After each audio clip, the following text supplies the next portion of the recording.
Hello, everyone. Welcome to the Left Foot Breaking Podcast, presented to you by 2040sports.com. Today, with me, as always, is Webbo. Hey, Branch. What's going on, man? Today, we are talking about the Austrian Grand Prix, not the Styrian Grand Prix, two different things, that happened yesterday. What day would that have been? The 4th? Yeah, July 4th. I don't know how I forgot that, but I watched it. I assume you watched it as well.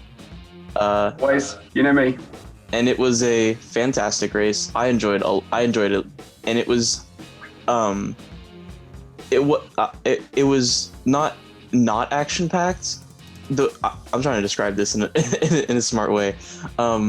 Basically, like, this race was a little bit different to some of the other races this season in that many of the races we've seen this season, a lot of the action came at certain points.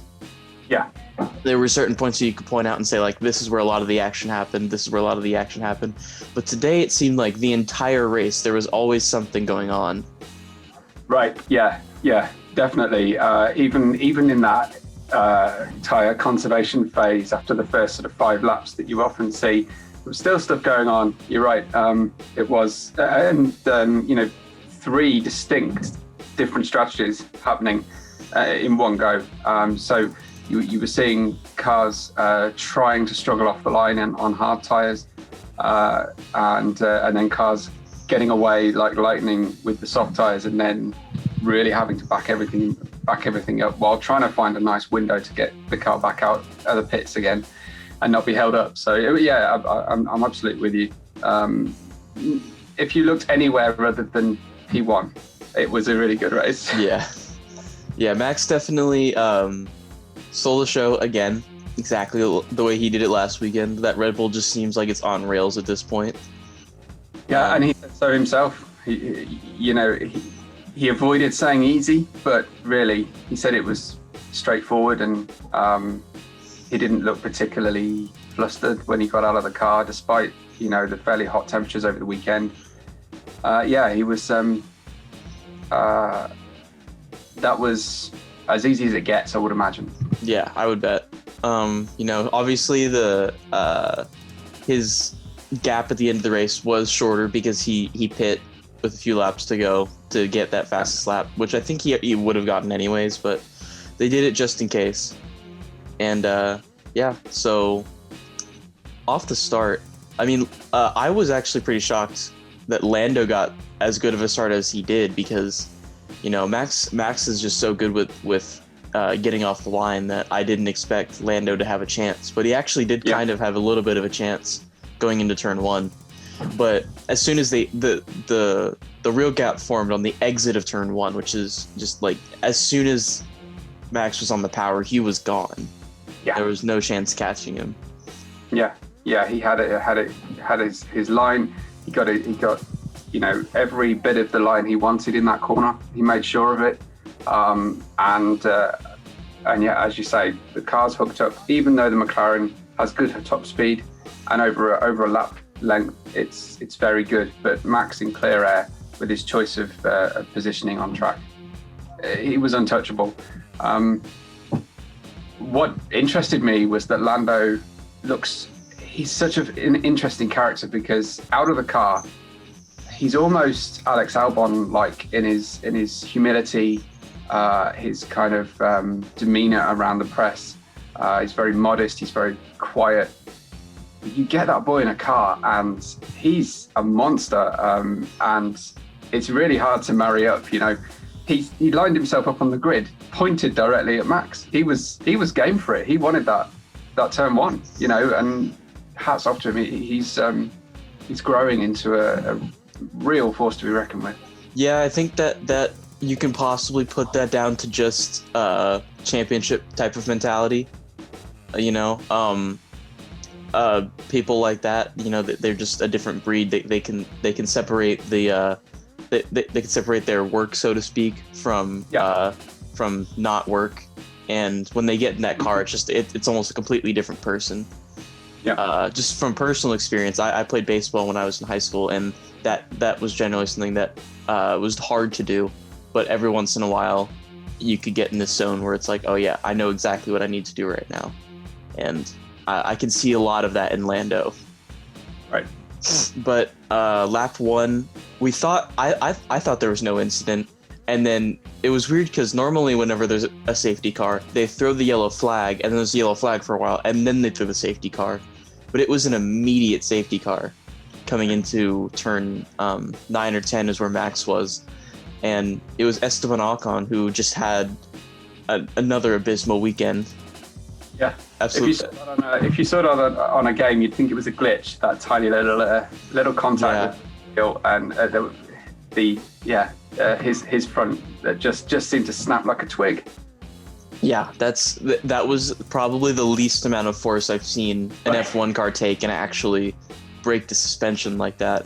Really unfortunate, because it really, like, I mean, you know, it looked like he was trapped on both sides just trying to not get hit, and then he just takes that tiny little tap. It caps off 2 very bad weekends in Austria that I know he's going to want to forget. And you know, everyone's been bringing up the fact that as soon as he signed that contract, his performance has fallen off completely. And that's got to be worrying for Alpine. Apparently, you know, question was put to him over the weekend: is it a coincidence that as Alonso's comfort in the car has increased, that your comfort in the car has decreased? And apparently he only answered with a raised eyebrow. So we may be seeing some Alonso politicking going on behind the scenes as the car is in his direction. We talked about this last time, I think, and who wouldn't go in Alonso's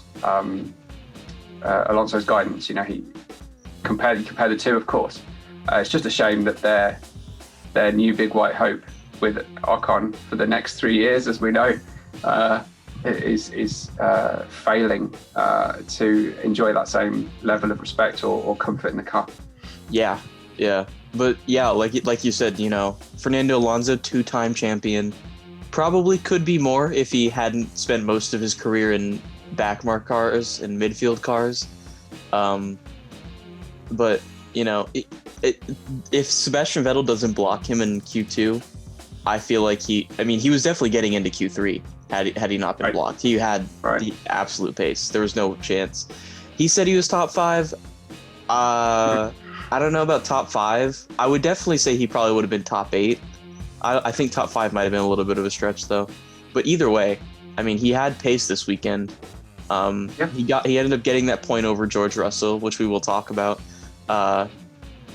So yeah, I mean, Fernando Alonso, he looks strong, and it's very easy to say that it could be politicking from Alonso, just them sort of motioning more towards his side. And if that is the case, then I think there's less to worry about with Ocon, because when Alonso eventually leaves, because, you know, he's 41 years old, he's not going to be on that team for much longer.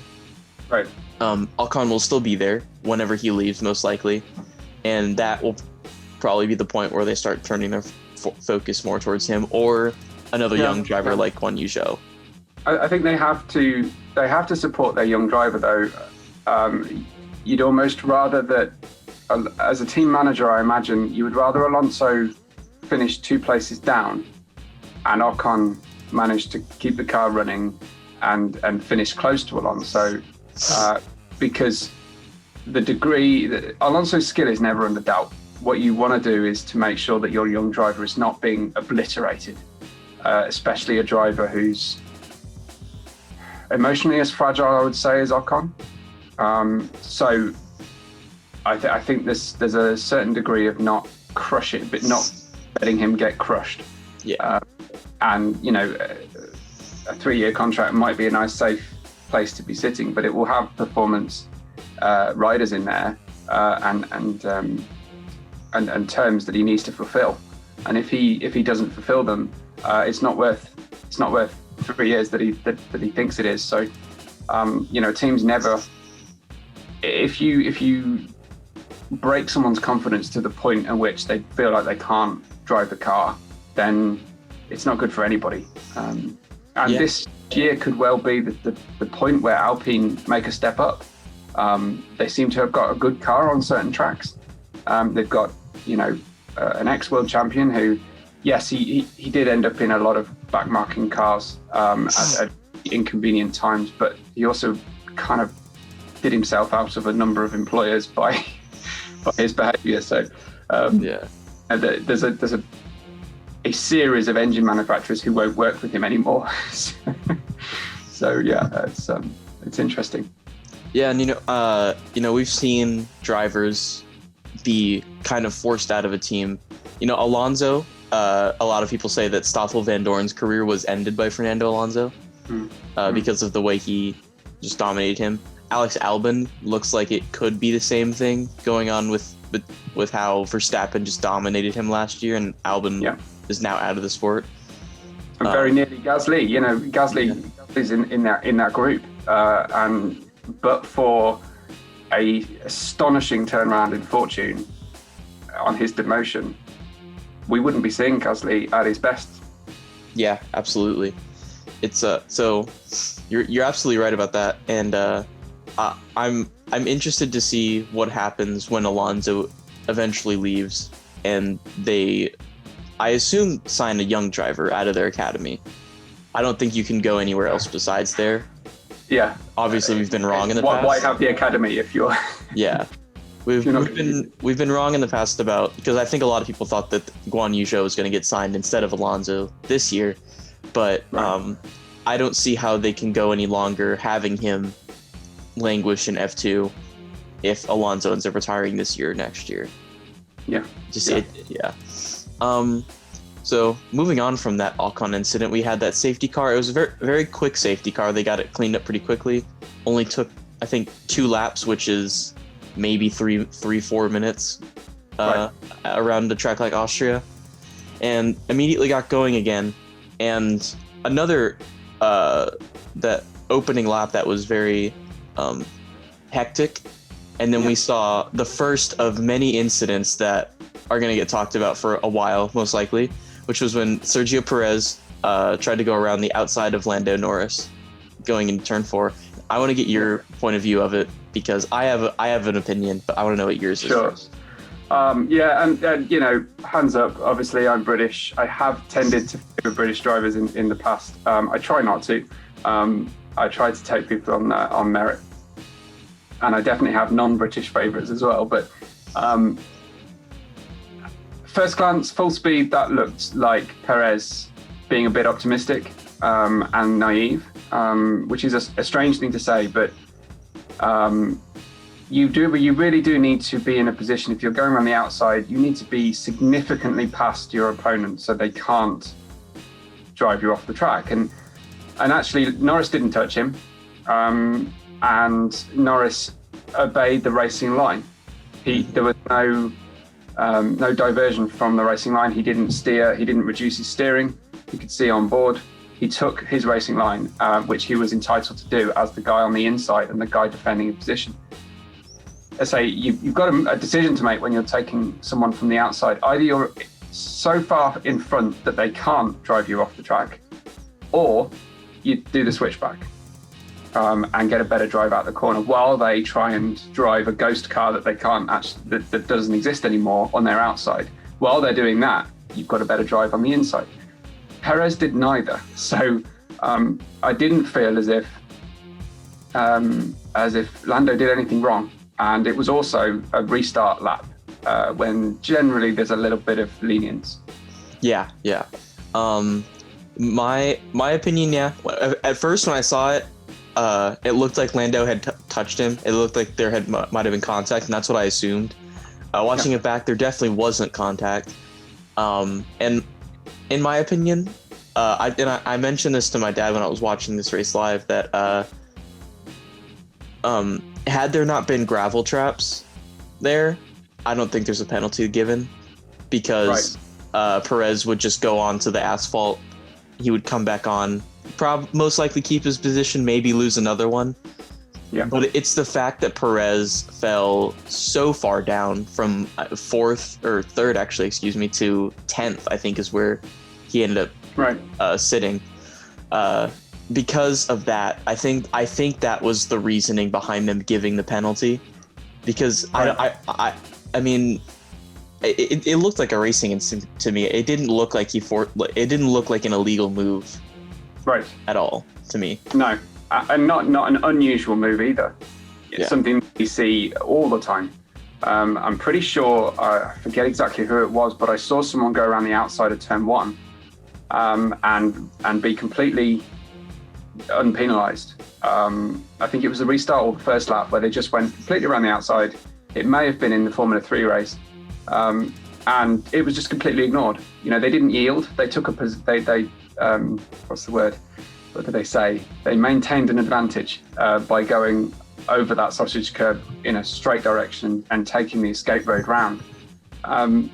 No problem from the stewards. Very interesting. They referred it to the stewards, and the stewards made the decision they made. They're never going to get it right, but there was certainly sufficient foreshadowing for later on in the race. Yeah. Where you've got to question where Perez's head was.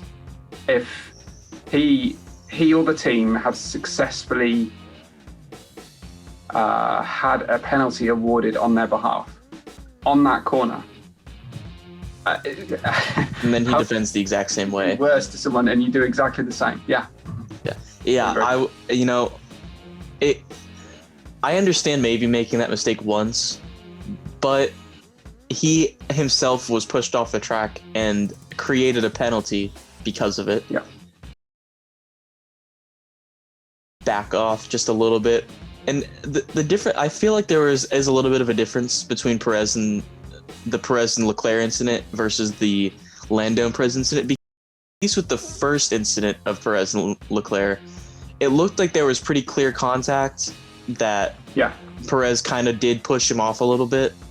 I think Perez actually lost the car on the inside. I think there was an oversteer moment, which again, it's always the risk you take if you go on the outside of somebody. If they lose control, they're always going into you rather than the other way around. So yeah, absolutely, he was he had a moment and he made significant contact with the Ferrari. Yeah, and that I don't think the contact necessarily pushed him all the way off the track, but it definitely got him going in the wrong direction. Yeah. And so Leclerc wasn't happy about that, and then I don't know how much later it was. It was probably I don't know if it was 2 or 3 laps later, maybe. Yeah, it wasn't much, was it? Yeah. And it was the next is that turn 6 or turn 5? The Austria corners are just really confusing. Everyone seemed to be calling it 6. Okay. So I'll go with 6. It looked like a good move originally when Leclerc went after it. Yeah. And that one seemed like a racing incident to me as well. Right. I didn't think that there was anything wrong with it. Maybe Leclerc was a little bit ahead, but you know, he didn't have a very good line in my opinion anyways to get through there. He would have had to be just a little bit more ahead, and I think Perez would have backed off. Yeah. I'm with you. I think Perez could probably feel a little bit hard done by on that second penalty, but to use a soccer comparison, he was already on a yellow card with the stewards, you know, and really to do something even remotely similar to the same guy. Yeah, you kind of like I say, I wonder where his head was over the weekend. Obviously, he was watching Max rule the roost, but uncharacteristically seemed a little bit out of sorts for him. And I mean, Leclerc was by no means driving well either. Really, I mean, he was driving quickly, but he was on the edge again, like he was last weekend. Yeah. Really, really ragged. The kind of over driving that you either see from rookie drivers or drivers who are faster than the car underneath them. And maybe that's true, but yeah, he didn't look at one with the car. Yeah, I would agree. And their race pace, while the Ferraris did make their way through the field relatively quickly. Once they got there, they couldn't get past Ricciardo, who we also need to talk about because I was fully expecting to come in here and talk about how Ricciardo's completely lost his way, and he had a fantastic race. Yeah. I mean, yeah, complete turnaround of fortune. He drifted back. I was talking to an Australian friend of mine this morning, who is still, really worried about Ricciardo, and you can absolutely see why. You've got that situation where the spotlight and all the attention is on his teammate, and Ricciardo can, as I was saying to my friend, Ricciardo will either grow through this or he will go. And I would definitely back him to do the former and to actually come through this. Unfortunately, he's struggling at a time when a teammate is absolutely on fire. Yeah. And it makes it look all the worse. But yeah, his race pace is undeniable. He drove a controlled, mature race and certainly made headway when other people didn't have that. And also crucially finished in front of Ferraris, which is, if that's the constructors' battle, that's the biggest thing he probably could have done with his race was finish in front of them. Yeah. So I would say it was definitely, in terms of just Ricciardo, I would definitely say it was mission accomplished this weekend. I would still like to probably see him qualifying 4th or 5th just so he can battle a little bit more with the guys at the top. Because Lando was probably faster than the Mercedes this weekend, especially in the race. Right. I mean, the end of the race, I thought maybe he was going to catch Bottas, but his pace kind of fell off at the end. I think that might have just been more tire conservation, maybe thinking that he couldn't have a battle like that with Bottas, which would likely take up a lot of his tire life, and then be able to finish. Yeah.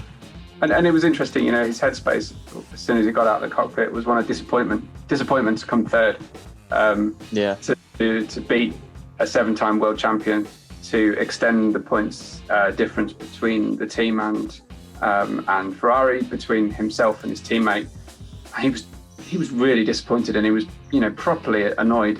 And that, whilst you want to see happy drivers on a podium, right? You want to see them that they're pleased where they are. You've got to think that's also a really good place for a racer to be. If you're unhappy with third, maybe that's probably a good thing. Also, to think that he hasn't won a race yet. Right. So to be in that kind of mentality, I think is very good to see from Lando. And I think there does need to be a conversation about him being in the same realm of Leclerc and Max.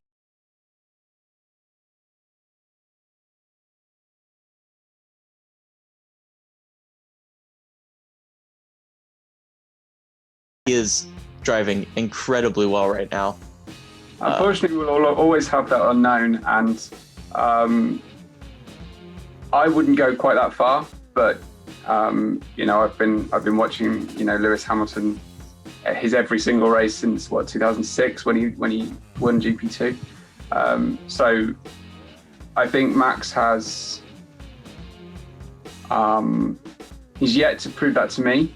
I think he needs to string this together with some really good flawless performances like this weekend. This weekend was amazing, and yes, if you're taking it from the last month, he's absolutely the best driver in the last month, absolutely, unequivocally. But overall, not for me yet.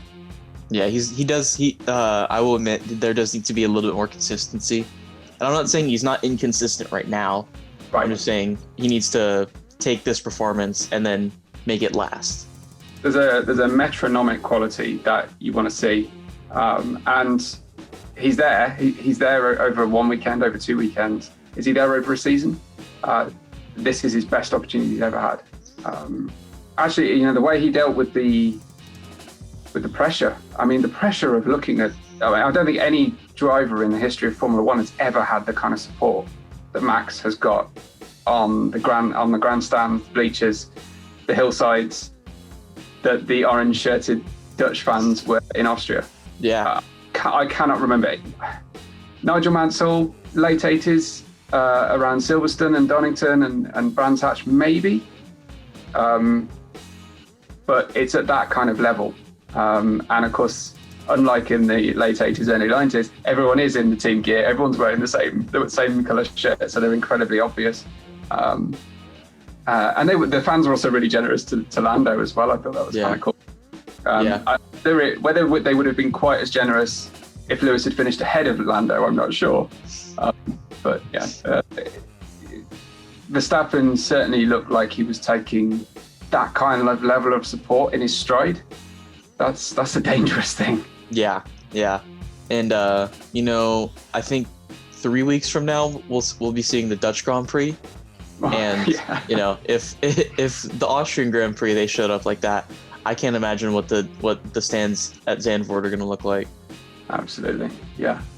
But so back to the Austrian Grand Prix, which is what we're talking about. George Russell, who we need to talk about, once again, it gets just the unluckiest. We've talked about how his race starts. He's struggled to get the Williams going, and it seemed like it happened again. And when he dropped to 12th, I was like, all right, well that's the end of that. But then a few drivers fell down the grid because of strategy, and he was able. I think he was in 9th place at one point, and fell down to 10th. And it seemed like he might have been able to keep that position. Yeah. And then we get to that battle with Alonso, and just an incredible battle. One of the best we've seen in a while, especially from midfield cars. I mean, and there's also something to be said about the way Alonso backed out of certain moves to keep himself on the track. Yeah. Because there were a couple of times where he had a look going into turn 4 around the outside, and he backed off because he knew he wasn't going to make it. Yeah. So, smart driving. Sign of a driver who's got so many Grand Prix under his belt. It's never worth a low percentage move. He hasn't done a lot of racing with Russell. I think he would know perhaps that Lewis wouldn't have driven him off the track in a 50-50 situation. So he and Lewis have got a certain level of mutual respect. But yeah, there would have been a little bit of doubt in Alonso's mind. But he also, off track, seems to have very much taken a shine to George, to the point where I think some of the broadcast people were somewhat naively suggesting that maybe he just let Russell have the point, somewhat forgetting who Alonso is. Yeah. It would have been nice, of course, but I'm sure Russell wouldn't have wanted his first points to be given to him. So he didn't look that upset. He looked almost resigned to the fact that it happened again. And I would say it will happen, but I'm not even sure I can say that, because it's just got that sense of curse to it now. It seems like Williams just has to work so hard just to even get there. They finally got their first Q3 appearance, and where's Latifi in that anyways? That just shows how hard they're having to work to get there, with the fact that the second driver is nowhere to be found compared to George Russell. You would almost say, who's Latifi at this point? I struggle to come up with any form of descriptor for that driver. I'm completely unexcited by everything he does. So I don't quite know what to say. At least a driver Mazepin is funny. Everyone wants the legacy of the Schumacher family to do well. Tsunoda is hilarious and he's got character, and just nothing. I've just got nothing for this whatsoever. Yeah, he seems like he might be a nice guy, I assume, but that's about all. He provides apologies to any Canadian Latifi diehard fans, but I just can't. Please tell us if you've got something that's an endearing aspect of Nicholas Latifi. Let me know. And I don't want to sit here and act like Nicholas Latifi is a terrible driver or Right. like that, because if you think about it, he finished second in F2 in 2018 or 2019. I can't. Yeah, I don't know that one. Either way, he finished. I think he finished top 3 in F2 the last season before he made his jump to F1. Right. So he's not talentless, and he's definitely better than Mazepin, I think. Right. But that's obviously a very low bar to set, and it doesn't look very good when his teammate is finally pushing for points positions at this point, and he can't get out of Q1. It seems. Yeah. Let's see. I guess we can talk a little bit more about the Ferraris. We didn't talk about Sainz that much, which he did kind of have a fairly quiet race while still moving up. Yeah, I mean, it probably didn't seem quiet from his seat, but certainly from a spectator's seat, and the race director wasn't exactly kind to his footage. So it was quiet in the sense that we didn't see what he was doing. Maybe some people can watch his onboards for the whole race, and he was having a lot more fun. But yeah, slowly, steadily made his way up the grid. He and Leclerc got a great result for the team, considering their single lap pace over the weekend. I think they would definitely count that as a success. The only problem for them is that the orange cars are going so well. Yeah. And that's their chief rival. And wouldn't it be fantastic if we could have a 3-way battle at the front, even a 4-way battle? You'd have to go back to 2012, I think, when we had 4 viable race-winning teams at every Grand Prix. Certainly, the first half of that season. Yeah. Ferrari has mentioned that they are fairly focused on 2022 and the new regulations, so maybe we'll get to see some of that next year. McLaren, I would hope, would continue the progress that they've made over the last few years going into 2022. But a lot of momentum, haven't they? Yeah. But at the moment, at least for those teams, it would take Red Bull and Mercedes imploding during a weekend for them to win a race. I think Lando will eventually win a race this season, just bearing in mind that there's 23 races in the year, and Verstappen is eventually going to DNF at some point. And I think Lando could be the guy to capitalize on that. Obviously we've seen that his pace in Austria is stronger than in other tracks because that is where he got his first podium, and he's just in general pretty quick there.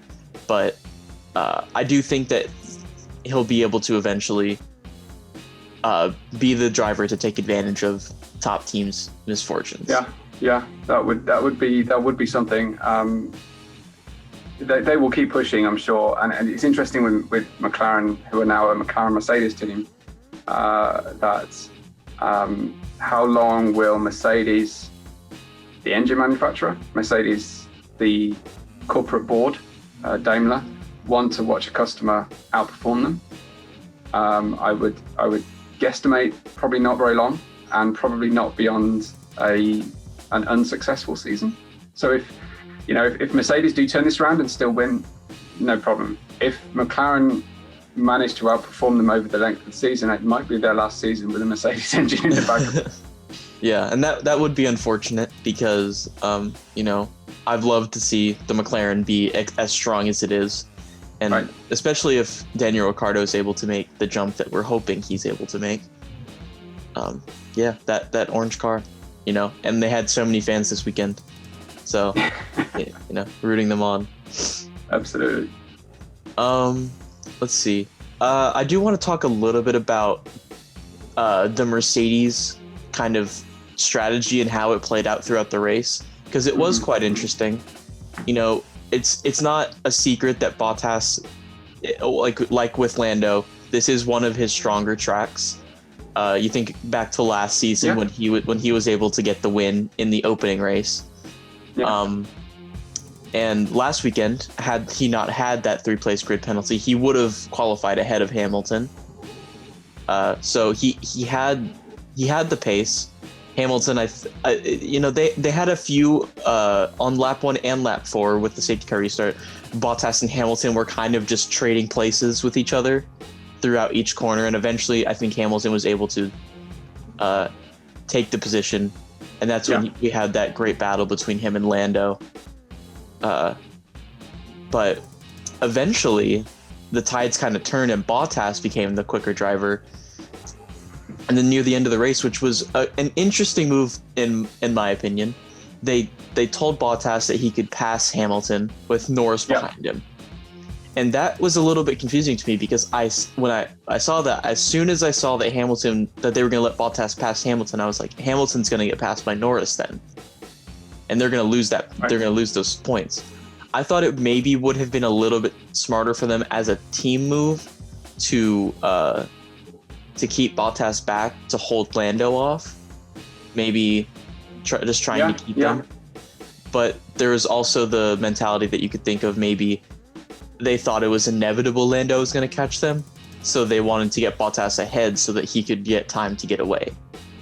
Yeah, I think that's the strategic dilemma the team were faced with. Lewis damaged his car. We're led to believe that it was a significant deficit on the left of the left rear from losing one of those parts. Yes, championship-wise, podium-wise, in retrospect, if Bottas had held off Norris and they traded places coming out of the final corner when Norris had no option but to do anything, as a sort of thank you to Bottas for doing that was available to them. What was interesting on the radio is the first message we got was, we're not racing Lewis. Yeah. Then we got a message that was not black and white, but it seemed to suggest he could pass Lewis. Then they said, Lewis will let you by in turn 1. That didn't happen. They got down to turn 2 and there was a little bit of confusion. Lewis slowed in the braking zone. Bottas took the inside line, and then there was a hesitance from both of them. All the while, of course, Lando's catching. So it was a clumsy, I felt ill-communicated message. I think the team let Bottas by predominantly because they didn't know how fast he was. And did he have the ability to pressure Max into making that late pit stop? That was the question, I think, in the minds. And do we have a situation where he pushes Max to make a pit stop while Lewis is sufficiently close to then challenge him afterwards? It's that kind of strategy call that they're making. But I often feel with Mercedes that, and to an extent Red Bull, is that their mission control teams are so fat, they're so heavy with personnel. How can they ever make a clear-cut call when there are 10 plus people, probably 20 plus processors working on all the data crunching? No, there's no one with a gut instinct who says now, not now, and actually overrules it. It's just to me, it feels like strategy by committee, and I think you need a strategic guru on the pit wall who just makes the call. Yeah. I don't know what you think. Yeah, that would be probably a little bit smarter. These teams have so much data available to them that they want to use it, and I completely understand that.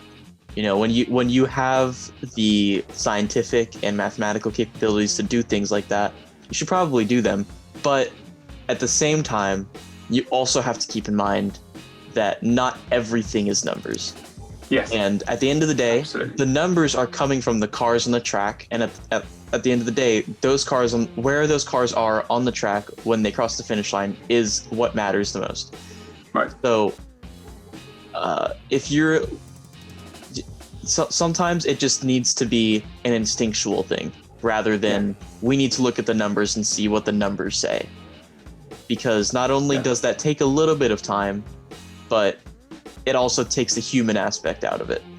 Yeah, and I dare say that they have all kinds of chaos theory appropriate scenarios going on, and they try and make the best mean average decision based on all the factors, and they're effectively simulating every other driver's race on the grid, or at least every other driver around their's race on the grid as an average pace. And it can never calculate, snap things like a safety car, snap things like a virtual safety car even, and the impact that has on the rest of the pace of the cars around them. You look at back in the 2000s, Ross Brawn, he's now the head of F1. He cut his teeth making ballsy strategic calls for Schumacher. He knew what Schumacher could do. He knew that if he set Schumacher a target, Schumacher would beat that target. And he didn't have reams and reams of data and 10 voices all communicating with each other. I mean, we've actually seen Mercedes, haven't we? We've seen them mess up a pit stop because too many people were talking on the radio at the same time. Yeah. They've at times they've their driver, but they've put Lewis under almost an impossible pressure to perform in a perfect scenario. And I think a lot of their strategic calls have been hidden by the fact that Lewis has been so good over the last few years. While we're on Mercedes, frankly, I'm worried about Lewis and his headspace. You look at his answers to questions, and at the start of the year he was sort of gung ho. I like the battles. I want to go for it. Now he's driving around saying things like, "What can I do? I can't control this. What are our options?" And then gets out of the car and says, "Yeah, I mean, Max has got everything." He's all #blessed when he's winning, but he's I think not feeling quite so blessed right now. Yeah, good underneath him. Yeah, and we haven't mentioned, but he did sign that 2-year extension on right. Friday, or he didn't sign it on Friday, but it was announced on Friday. So at least through 2023, Lewis Hamilton will still be with Mercedes. Not surprising, we expect it, but still, nonetheless, to have that locked in and ready is interesting. I wanted to talk about Bottas, and not necessarily his race, but the way he presented himself on the podium, because for a driver who finishes P2, and not only that, but was given the position over his teammate, that to act the way that he did just kind of showed me that I think he's already been told that it's not his seat anymore. He just didn't seem happy on the podium, and it in my opinion, it didn't make very much sense that with the way the race went, that was the best position he was going to get out of it. P2. Yeah. So I would feel like he would be at least happy with the fact that he got the max potential out of his race, but he didn't seem at all pleased with it. And I think that definitely shows. And and on the contrary to that, we talked about George Russell, who finished P11, being somewhat okay with finishing P11. Right. So their body language just is starting to really show that I think those rumors are true, and I think George is most likely going to be in the Mercedes either near the end of this season or next year. Yeah, I think you're reading that completely right.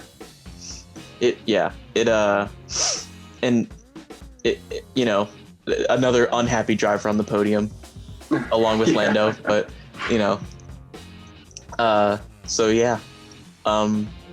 AlphaTauri, we haven't talked about them yet. No, they didn't really have much of a race. Yuki had a pretty good weekend compared to Pierre. He had that spin in FP3, which he was able to catch. Yeah. But he did I am forgetting about a couple of things. Yeah, Yeah. the only memory I've got of Yuki's race was crossing that entry line and getting a penalty, and then doing the same thing again. Yeah, yeah. It is a bit of a harsh penalty because they're cutting that line by, I guess, is probably inches maybe. Yes. But at the end of the day, everyone knows not to do that. So you just gotta not do it. It's a rookie. It's very obviously a rookie mistake, in my Absolutely. opinion. And actually, I mean, frankly, the track is horrendously designed. That pit entry is. Oh yeah, it's the worst pit entry I think on the Formula One calendar. To have drivers having to go slowly on the racing line without, I think there is a on-track communication body language thing that some drivers will do, which is they will do a little wiggle towards the pits on the straight ahead just to communicate to the driver behind that they're headed that way. Yeah. And that's why that line is so far back, but the potential, and I think we've seen it before, of a driver to just cut straight across, unsighted driver going around the inside, and a pretty awful accident. It's bogus. It's that line. If it's where it is, it should be further. It should be further back even still. It should be, for me, it should be once you're out of the acceleration, the traction zone of turn 7. That's the point when you should be pulling over. But at no point should you have cars going slowly on the apex of a corner. They just shouldn't. On a high speed corner, no less. Yeah. We saw Kimi almost wreck with Mazepin during practice. I don't remember which practice session it was. It's just while you have to be mindful while you're racing, it's really hard to slow down for that pit entry because you do have to take the corner slower than normal because of the fact that you have to keep within the line. So telling a driver to just simply go faster in that scenario is not really viable because they need to slow down enough to make that pit entry, and unfortunately that means slowing down on the apex of the corner. I think you need a solution similar to Sandoval in Monaco, turn 1. You need a pit entry that is completely off the circuit, in my view, and either a longer line or a little bit of lenience. I mean, Yuki did only touch it with one tire. I think the first time he did it, he was under an oversteer moment. So he lost the car, by a few degrees. He was going slightly sideways. What do they want him to do in that scenario? I don't quite know what he does if he's making an error. But ultimately, yes, of course, he gets a penalty. He should just, Yeah. You've always got the other pedal. You've got the left foot, haven't you? Yeah, that's what our podcast is about. So, like you said, you mentioned the oversteer moment. At least with the first one, when they showed the replay, it looked like after he got past that apex, he was definitely sideways, and caught the car going into that pit entry. So he definitely wasn't on rails. Trying to get in there. So yeah. The other thing to mention, of course, is that on pit entry is the time in which the drivers have destroyed their tires. Mm-hmm. Tires are never as bad as they are when you're coming into the pits mid-race. So I think there has to be a little bit of helping the drivers through that. I mean, yes, you could say Yuki Tsunoda is the only driver to have been penalised for that the entire weekend, including Formula 3. Mm-hmm. I'm perhaps making excuses for him, but it did look a little bit harsh.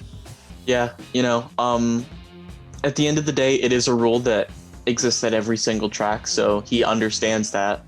I still think that there needs to be improvements made to the pit entry, but at the end of the day, with the way the pit entry was, Yuki probably should have been a little bit more cautious, maybe. Yeah, more margin. So I didn't mention, but Max got his first career Grand Slam this weekend, which is, I thought he had already done that, but I guess not. It's pretty big news because we're starting to finally see Red Bull make that push. You know, this is 5 races in a row that they've won. So, I guess the question now becomes, we're getting close to the halfway point in the season. I think this upcoming race is going to be race 10, if I'm not mistaken.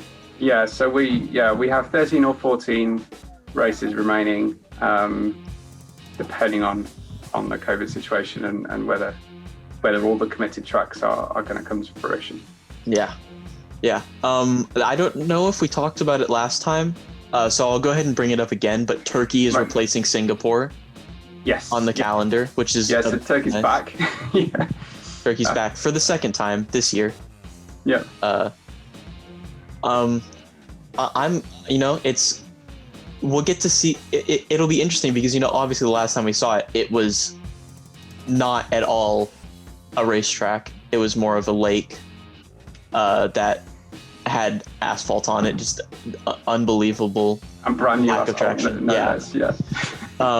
So I think the racing will definitely be different because at that point, it won't be brand new asphalt anymore.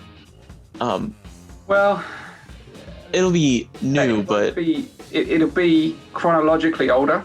Yeah. But in any other sense of a racing track, it's similar. It's these big white elephants tracks. It's never raced on any other category. There isn't a Turkish racing scene. So they build these tracks like Korea, like China, potentially this new one in Russia, which I'm kind of interested about. I don't know if you've seen pictures of that one. Looks kind of cool. They build these tracks and they just don't race on them. So the asphalt doesn't get any sort of rubber or oil layer, and the drivers, only takes a shower between now and then, and I think that the track will be in the same condition they left it.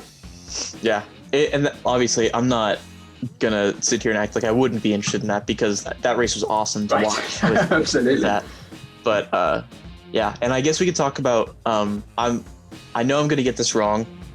Is it Agora Drive? Is the name of it? I think it's Igora. Igora? Okay. As in Igor. Yeah. Yeah, I think that's how it was presented anyway. So it begins with an I. It looks pretty interesting.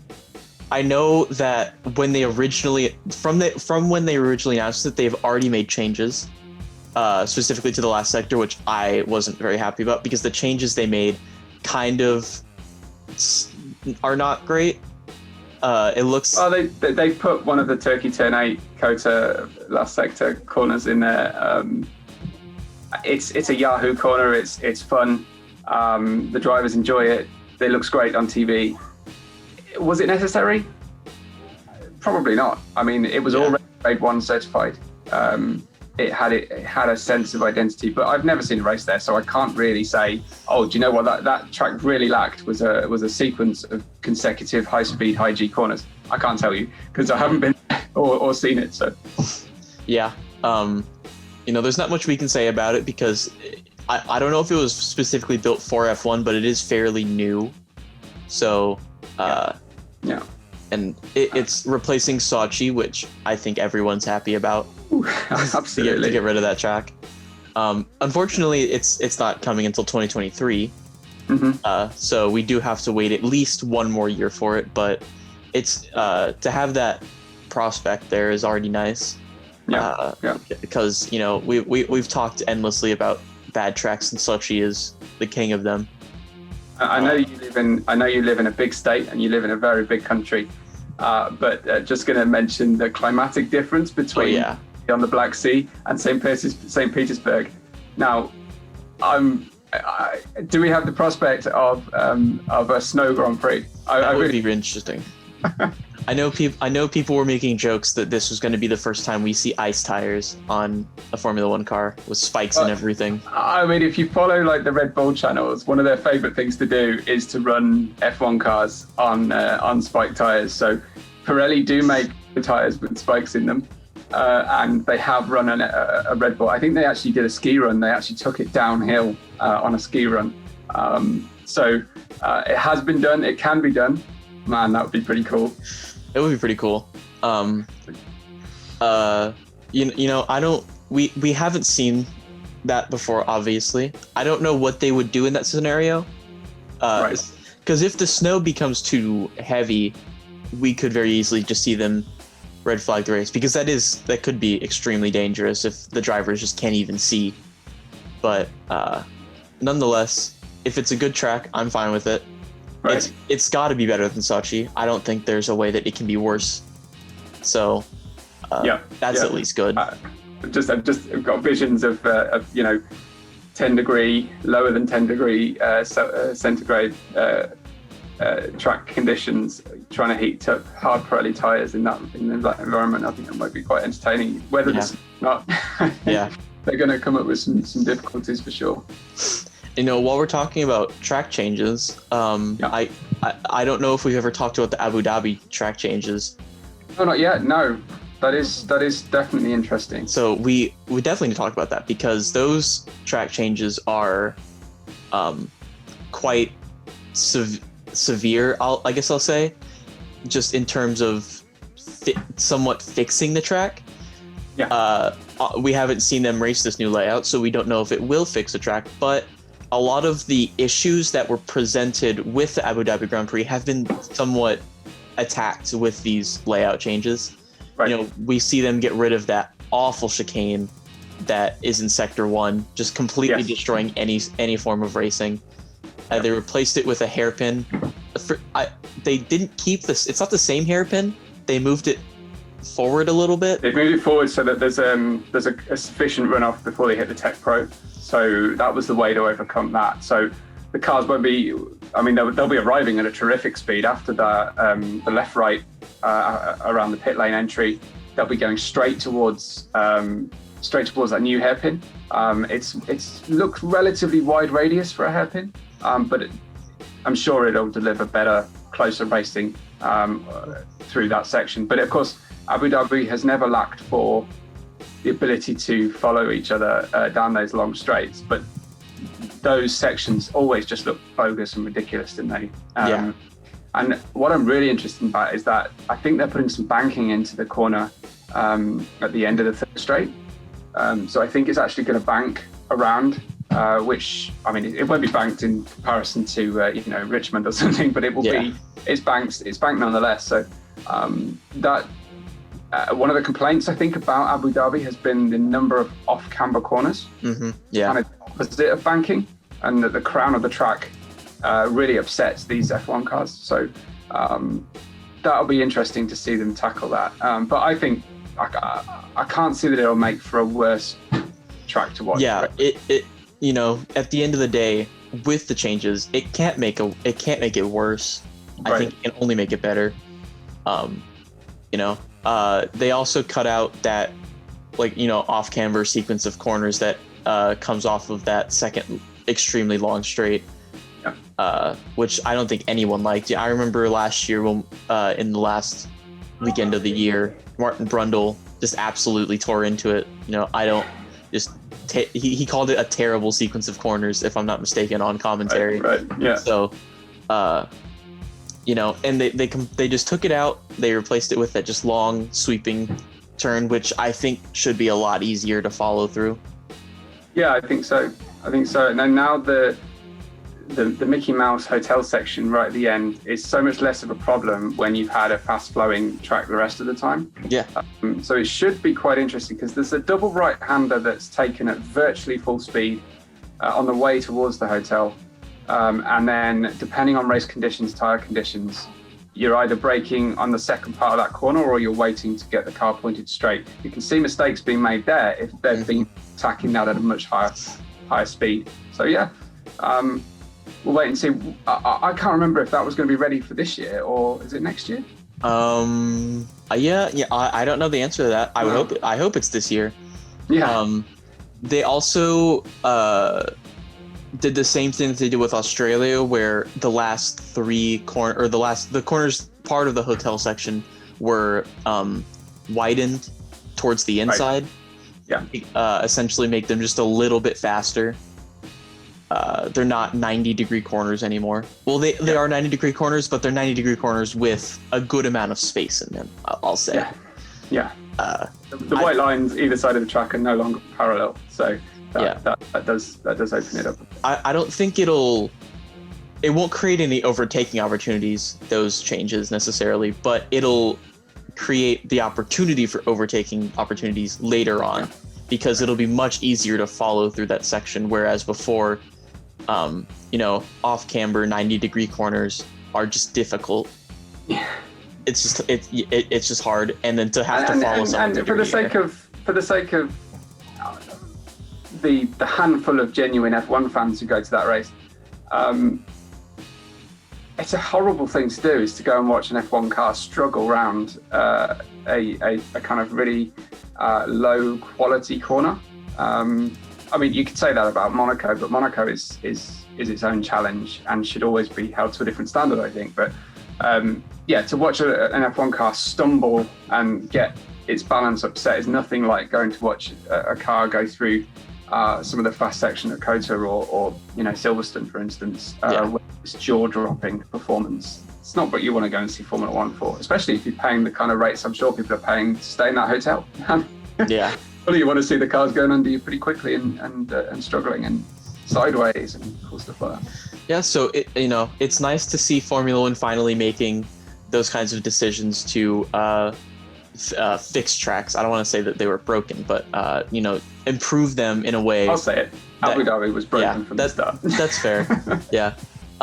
It's nice to see them improving tracks in a way that improves the racing. Yeah. They're doing it also with Melbourne in Australia, which is also nice because it wasn't a terrible track. It's a street circuit, so right. Street circuits tend to have that quality of difficulty of overtaking, but they've created a lot more. It's a much quicker track, I'll say. Yeah. So 2.5 seconds quicker, they were saying. Yeah. We'll just have to see. I'm a bit skeptical on if it'll change the racing. I'm probably with you on that. From personal perspective, I'm kind of pleased they've straightened out that chicane that I can never get right on the game. Yeah. Yeah, that chicane was like the AI will just screw past me, or other racers will just drive away from me on that section. I have to make up the time all the right around the rest of the track. But yeah, I'm kind of pleased about that one on that side. But can you actually ever get decent racing in Melbourne? I don't know. The thing that we've always had about Melbourne is it's the first Grand Prix of this season, so it doesn't tend to have the same comparison, and cars usually break more often. So it's got its own, and of course the quality of the light in Australian golden hour is amazing. So yeah. So I don't know if we've missed any of the action from Austria. I think we're good on that. I got a little bit of an F3 watch for you. I did watch the second one, I think, which is the one where the leaders wrecked with 2 laps to go. Yep. And that was pretty exciting, actually. It was. Dennis Hauger is walking away with the championship faster than Max Verstappen right now. A Norwegian driver, again Red Bull backed. So do they decide to do what they did with Max Verstappen and promote him without going through F2? He's looking hot. I saw Logan Sargent had a good weekend from the US, so that was cool to see. But yeah, incident packed, and Arthur Leclerc was just he keeps having these weekends where he gets taken out in the first race, so he starts from the back in the second race. He gets himself back into the points with tremendous drives in the second race. Third race, crash out. So he's fireworks. I mean, if you thought his brother was loose on track, Arthur was something else over the weekend. Yeah, and we also should mention Ralf Schumacher's son, David Schumacher, won. Yeah. Which that was pretty nice to see. That was cool. And Ralph was there actually as well, wasn't he? Mm-hmm. We actually got a glimpse of a face masked and differently shaped Ralf Schumacher than we've seen before. So I haven't seen him for a long, long time. I don't think he's done time as a driver steward for a long time. So he's been out of the circus for a great deal of years. Interesting to see him back. Yeah. I don't know what kind of talent David Schumacher would have compared to someone like Mick. They have the same relation, or not same relation. What am I talking about? They're cousins. Yeah. Bloodline similar. Yeah, bloodline similar. You know, it would be nice Probably to see. amount of family money is relatively similar. Yeah. Sponsorship contacts. I don't know. He doesn't seem to have the car under him in his debut season, but when he was at the front, he got gifted pole from a reverse grid, walked away with it. What more can you ask? I mean, he drove great, and I didn't watch Mick's season to quite the same level of fervour, but I don't think that there's anything to say he's a worse prospect than Mick. I don't think Mick is setting the world alight, but he's clearly showing the way to Mazepin. Yeah, absolutely.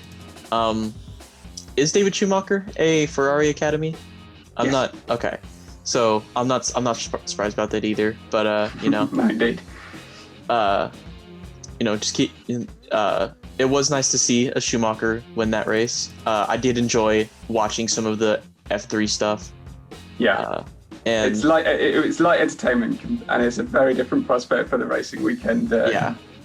Compared with F1, they do tend to take the first race easy because they've got a second race in a few hours' time.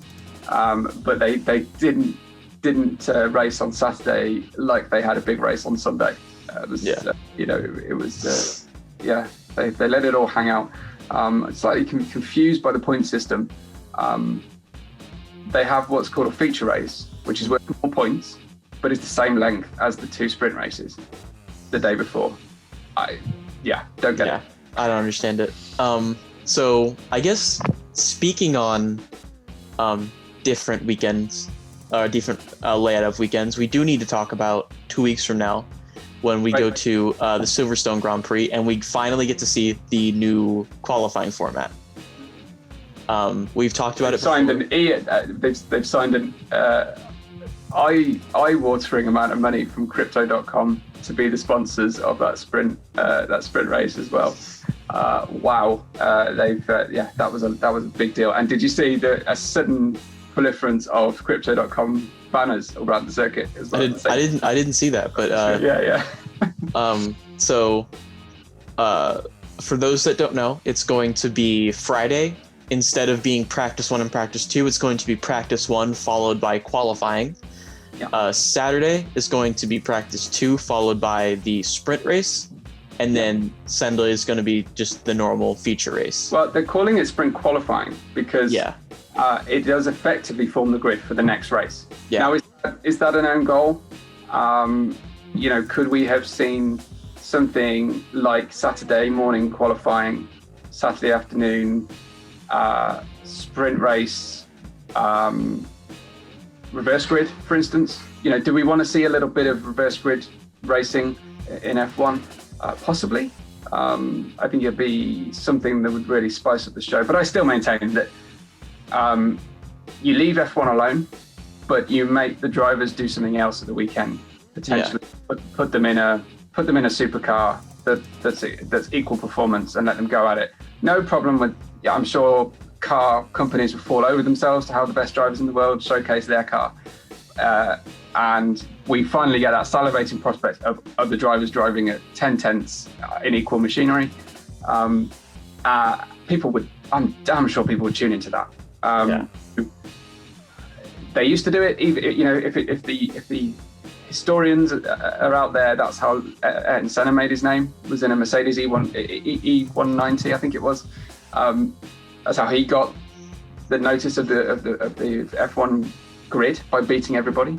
It should be an invitational to the F1 drivers and maybe, you know, leading drivers from the junior formula, something that would actually entertain us at the weekend. I don't know what sprint qualifying is going to produce. I don't think it's going to produce the excitement they think it is. These cars they've got to be repairable for the next day.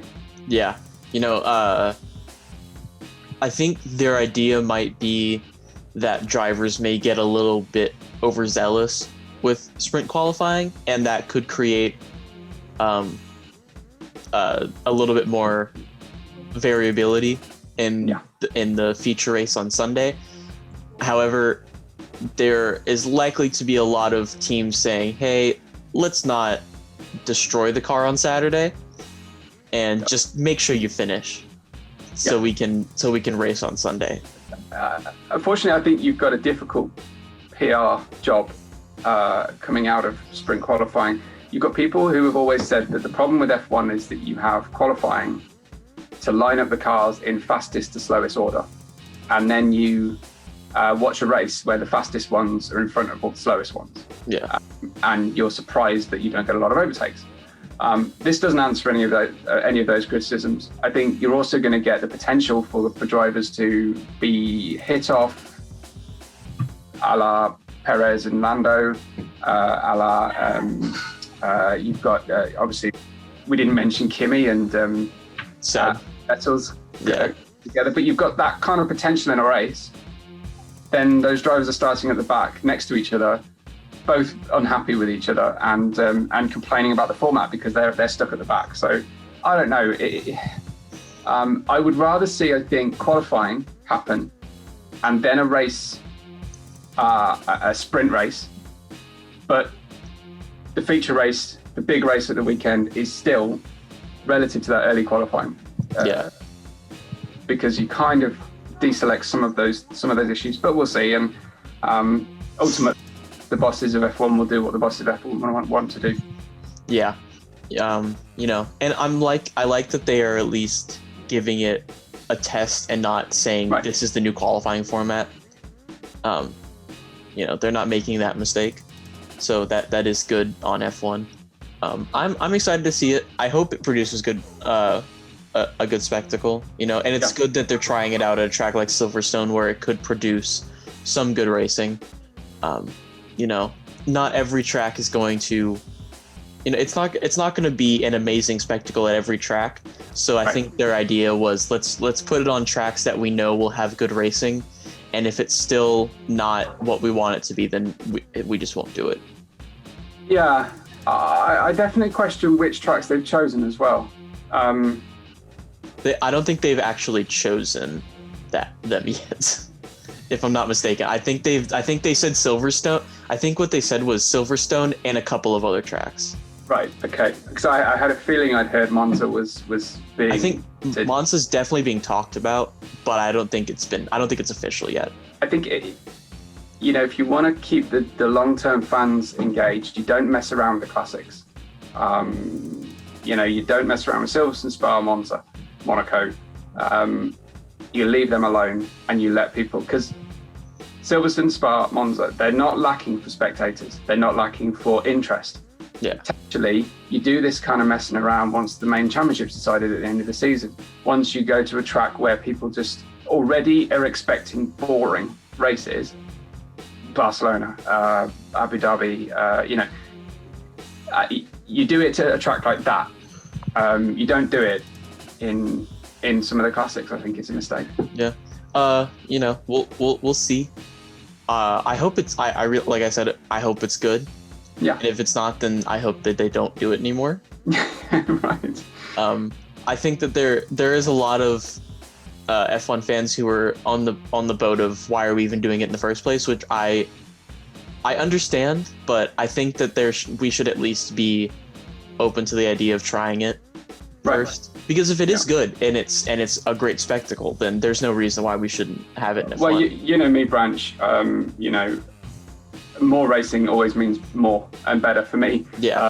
A few weekends ago, I watched so many races. I think I started to go screen blind. So, but I'll do that and I watch. And most of the F1 fans probably will do the same thing. What the key metric that they're looking for though is how do they get the people who won't watch a full race? That's who this race is for. I don't know how they get eyeballs on it. With the lack of build-up they've done, I don't know. It doesn't feel like they're actually doing much of a push to actually try and get new eyes on this thing. And getting a financial. I mean, okay, maybe crypto.com is cool. I don't know, but it's still moving money around, and it's still something for people with disposable income. They can play with, right? So is it your target audience for the so-called generation of younger fans who can't sit through a whole race? I'm not sure it is. I'm not sure it doesn't look like it's actually pulling together in the right strategy for me. Yeah, and the question can also be asked of, oh well, I guess it's not going to be asked because I forgot it. If I remember it, I'll be asked next time. Yeah, I get so. Next week we'll have our friend Waitsy with us. Yeah, looking forward to that.